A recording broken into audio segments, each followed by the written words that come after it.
Umabot sa 200,000 pisong halaga ng hinihinalang shabu ang nasabat sa magkakahiwalay na operasyon sa Albay at Camarines Sur. May report si Nomer Corporal.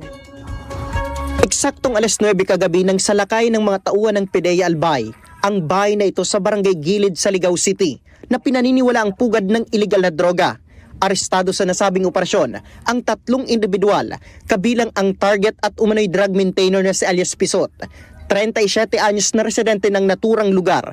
Kasama ring dinakip ang 53 anyos na si alias Jojo, isang barbero at residente ng UAS, at ang 23 anyos na estudyante na si alias Bert. Nasamsam sa 3 ang 18 plastic sachet na naglalaman ng umano'y shabu na may kabuang timbang na 15 gramo na tinatayang may mahigit 100,000 piso ang market value. Ayon kay Agent Rinoe Brigel, Provincial Officer ng PDEA Albay, nagsimula ang operasyon matapos makatanggap ng impormasyon mula sa isang concerned citizen kaugnay ng lantarang pagbebenta at paggamit ng iligal na droga ng target.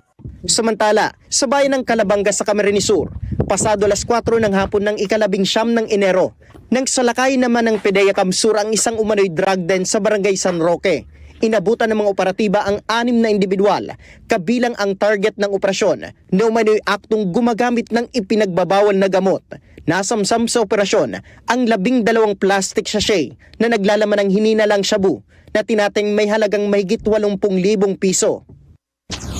Yung dalawa po doon is identified po ng ating operatiba na tuwing nagkakandak tayo ng monitoring and casing surveillance is itong dalawang kasama ni main subject is palaging nandoon. Kumbaga, siya na yung kasabuat nitong main target natin para magbenta at mag-facilitate ng drug den na yun.